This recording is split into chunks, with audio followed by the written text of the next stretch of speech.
नमस्कार दोस्तों, से राधे। आज हमारे साथ पॉडकास्ट में हैं हमारे बड़े भाई, जिन्होंने अध्यात्म और कर्मकांड की गहराइयों के साथ साथ दर्शन की ऊंचाइयों को भी पाया है। इस पॉडकास्ट के माध्यम से आज आपके जीवन में जो ग्रह शांति से संबंधित या त्रिपिंडी श्राद्ध हो, नारायण बलि हो, इन सभी महत्वपूर्ण पूजा के बारे में क्या चीजें ध्यान रखनी चाहिए, इसको कैसे कराया जाता है, इसके क्या लाभ हैं। कई बार क्या होता है कि कुछ घरों में ऐसी घटनाएं हो जाती हैं कि उनके घर वृद्धि और विकास रुक जाता है। कहते हैं कि कोई ऐसी चीज है जो घर को प्रदूषित कर रही है। तो उन तमाम समस्याओं को दूर करने के लिए क्या पूजा पाठ की जाए, कैसे किया जाए, इन तमाम विषयों पे हम पूरी चर्चा करेंगे।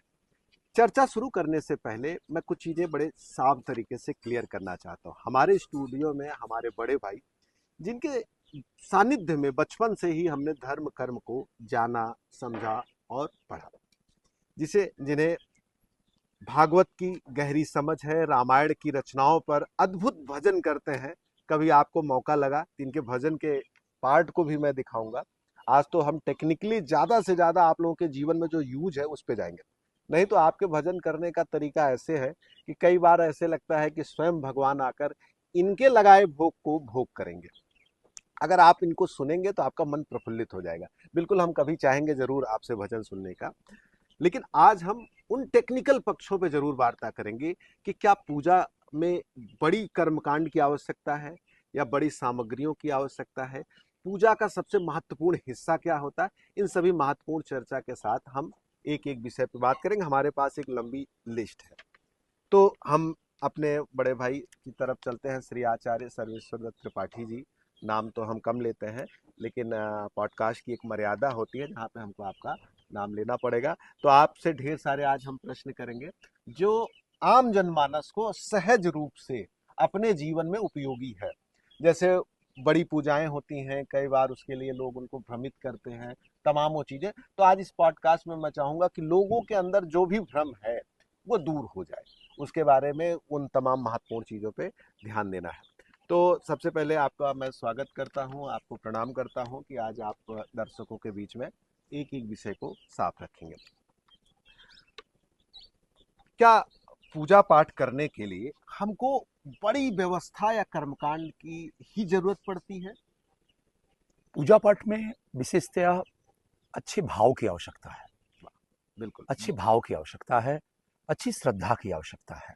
अब मतलब बहुत ज्यादा दिखावा करने की कोई आवश्यकता उसका कोई मतलब नहीं कोई है, नहीं है। उसका कोई स्थान बहुत नहीं। प्यारा जवाब है। देखिए दर्शकों, साफ साफ ये जान लीजिए कि पूजा पाठ का सबसे मूल जो सिद्धांत है, आपने बताया कि भाव के साथ चीजों को किया जाता है। देखिए, पूजा पाठ में कहा जाता है कि हम भगवान को आवाहन करते हैं मंत्रों के माध्यम से। आवाहन करने के बाद प्रॉपर उनका भोग लगाना, उनको स्नान कराना, उनको वस्त्र कराना, क्या ये महज एक प्रक्रिया है जिसको कर्मकांड कह सकते हैं? कि अगर इसमें भाव का रस डाला जाए तो क्या सही में भगवान आ सकते हैं? ये एक बड़ा महत्वपूर्ण विषय है, क्योंकि ज्यादातर लोग इसको व्यवसायिक बनाते हैं। क्या हमारे वेद मंत्रों में वो ताकत है कि जब हम भाव से भगवान को बुलाएंगे तो पंचतत्व रूप में आकर हमारी एनर्जी, हमारी चीजों को समझ पाते हैं? स्वाभाविक रूप से ऐसा है, सत्य रूप से वेद मंत्र तो सत्य है, लेकिन मूलतः सच्चा भाव, सच्ची भावना से भगवान को भोग लगाने से प्रभु प्रसाद ग्रहण करते हैं। हाँ। विदुर जी का उदाहरण है हमारे शास्त्रों में। जी। और सभी भक्तों का सच्चा समर्पण ही सच्चे भाव के रूप में प्रकट होता है। और वो सच्ची प्रार्थना भगवान को निवेदित करने की जो भावना है वो विशेष है, वो विशेष है। तो आपका कहने का मतलब है कि अगर एक भक्त, वो जो कम मंत्र भी जान रहा है, अगर उसने पूरे भाव से भगवान को भोग लगाया तो भगवान उसको किसी न किसी रूप में आकर ग्रहण करेंगे। निश्चित निश्चित क्या बात है, बहुत निश्चित सुंदर, निश्चित बहुत सुंदर। निश्चित। तो यहाँ पर ये नहीं है कि आप 56 भोग लगाते हैं। देखिए, सामर्थ हो तो आप 56 भोग लगाइए, लेकिन भाव का जो उसमें तड़का है वो जरूरी है। मूलतया प्रेम, प्रेम भगवान के जरूरी है। प्रति क्या समर्पण, बात है, प्रेम प्रेम प्रेम। बहुत सुंदर। जैसे आज के टाइम में हर ज्योतिष या कोई भी आदमी ज्योतिष का काम कर रहा है या धर्म से जुड़ा है, किसी की भी कुंडली या किसी के जीवन में प्रॉब्लम देखी उसने, तो उसने कहा कि भाई आपकी कुंडली में कालसर्प योग है। तो पहला मेरा प्रश्न है कि कालसर्प योग क्या पौराणिक है? देखिए, आप वेदों को भी पढ़े, आप तो बहुत कम इससे तो पाठ वहाँ गुरुकुल चले गए, आप तो गुरुकुल से ही पढ़े हैं, वहाँ पे वेदों का अध्ययन किया आपने, भागवत पुराण सब पे अध्ययन किया। क्या कालसर्प योग पौराणिक है कि आज के टाइम में उसको मनगढ़ंत किया गया है, या उसमें राहु केतु के नाते जो उसकी पूजा होती है वो गहरे अर्थों में काम करती है? ये एक बड़ा विषय है, इसको थोड़ा सा क्लियर करिए। ये विषय ऐसा है, आप एक ज्योतिषी हैं, एस्ट्रोलॉजर हैं, और आप बहुत सारा अच्छा अध्ययन करके बहुत सारे बच्चों को पढ़ाते हैं। आप स्वयं जानते हैं कि इस नवीन काल में, इस शताब्दी में उसका एक रूप बदल दिया गया काल सर्प योग के नाम से। नहीं तो मूलतः राहु केतुकृत जो पीड़ा है, अच्छा अच्छा। राहु केतुकृत जो दोष है उनकी महादशा में या उनके समय में, उन ग्रहों के समय में उनकी शमिधाओं से हवन, उनका जप, और शनिवार के दिन जो विधान है शनि व्रत, वो पुरानी पद्धति हमारे शास्त्रों में प्रमाणित है।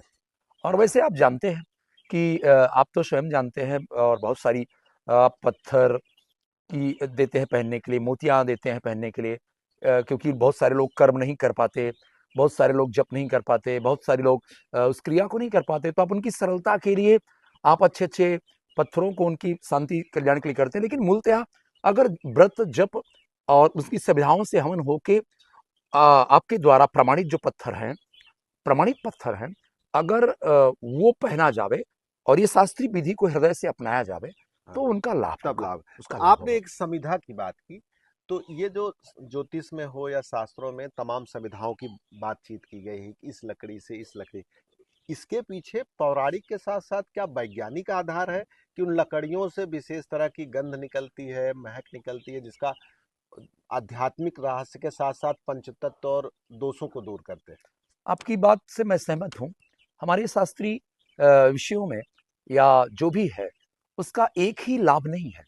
वेदोक्त तो मार्गदर्शन ही है, दूसरा वैज्ञानिक लाभ भी है।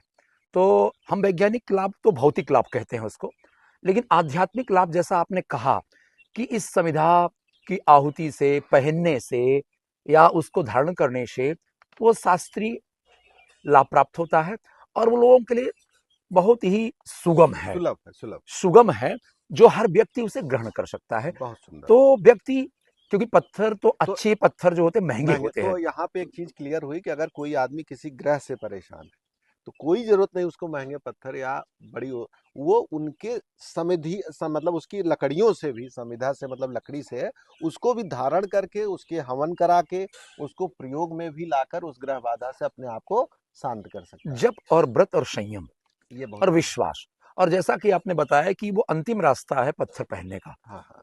और पत्थर पहनना जो है वो भी उसका भी शास्त्रोपचार पालन करते हुए। ठीक है, आइए अगले विषय पे चलते हैं। कई बार ऐसे परिवार मिलते हैं, बड़ा महत्वपूर्ण विषय है, ये दर्शकों का प्रश्न है। बहुत बार ऐसे परिवार होते हैं जिनके यहाँ असामयिक समस्या होती है, तो हमारे पास खुद फोन करते हैं ज्योतिष का काम होने के नाते, तो बोलते हैं क्या त्रिपिंडी कराया जाए या नारायण बलि कराया जाए? पहले तो ये क्लियर कर दीजिए कि इसमें दोनों में इस चीज में क्या कराना चाहिए। अगर अल्प मृत्यु हो रही है, हाँ। तो अल्प मृत्यु हो रही है तो विशेषतया नारायण बलि सर्वोत्तम है। थोड़ा उसकी प्रक्रिया लंबी है, हाँ। और लंबी प्रक्रिया है वो, हम्म, और वो अगर ना कर सकें हम्म। तो त्रिपिंडी कराए। अच्छा। त्रिपिंडी उस मध्यम स्थान है, अच्छा। और दूसरे स्थान पे त्रिपिंडी है, प्रथम स्थान पे नारायण बलि का विशेष महत्व है। थोड़ा अच्छा। वो खर्चीली है, अच्छा। त्रिपिंडी थोड़ा उससे मध्यम है, सरल है। मध्यम एक ही। जी। और एक प्रश्न और है, क्या ये पूजा जहां आदमी रह रहा है वहां निवास करने पे, या इनके लिए स्थान विशेष की भी बात की गई है?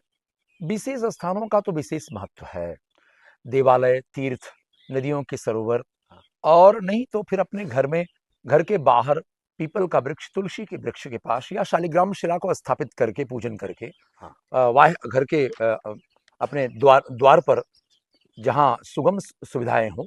और विशेषतया तो महत्व देवालय, तीर्थ में विशेष महत्व है। अच्छा। तो अगर ना हो सके, आपको वहाँ दिक्कतें होती हैं, तो घर से बाहर। तो यहाँ पे एक चीज ये क्लियर हुआ कि किसी के यहाँ अगर असामयिक कोई घटना हुई है तो नारायण बलि और त्रिपिंडी ये दोनों व्यवस्थाएं हैं, लेकिन इसमें नारायण बलि जो है वो ज्यादा बेहतर मानी जाती है, लेकिन उसकी प्रक्रिया थोड़ी बड़ी होती है जिस कारण से समय और धन दोनों ज्यादा लगता है, लेकिन वो ज्यादा कारगर है कंपेयरिंग त्रिपिंडी के। त्रिपिंडी भी कराई जा सकती है, वो थोड़ी सी सहज और सरल होने के नाते उसको दूसरा स्थान प्राप्त है। अच्छा, एक चीज और है, कर्मकांड की चर्चा क्या वेदों में ज्यादा है कि हमारे पुराणों में है, या भागवत जो भी इसकी की चर्चा की गई है, किन किताबों में इसकी चर्चा ज्यादा है? हमारे पुराणों में, हमारे वेदों में है। अच्छा, वेदों में भी है, वेदों, पुराणों हाँ, वेदों में है। और वेदों का ही सरल अर्थ पुराण है। वेदों को सरल करके पुराण बनाया गया युगकालीन परिस्थितियों के में? अनुसार। वेदों में इसकी चर्चा है, कर्मकांड की चर्चा है। हाँ, कर्मकांड पहली सीढ़ी है। ज्ञान कांड, उपासना कांड, पहले जो है कर्मकांड सरल है, फिर ज्ञान कांड है, फिर उपासना कांड है। अच्छा जी जी जी। अच्छा, कांड से चर्चा उठी है तो आप तो रामायण पे भी प्रवचन मतलब आपका रहता है, हमने सुना है। आप तो अपने भागवत में भी रामायण की चर्चा खूब करते हैं। तो रामायण का कौन सा पक्ष है जो प्रेम में स्पेशल है या ज्ञान में?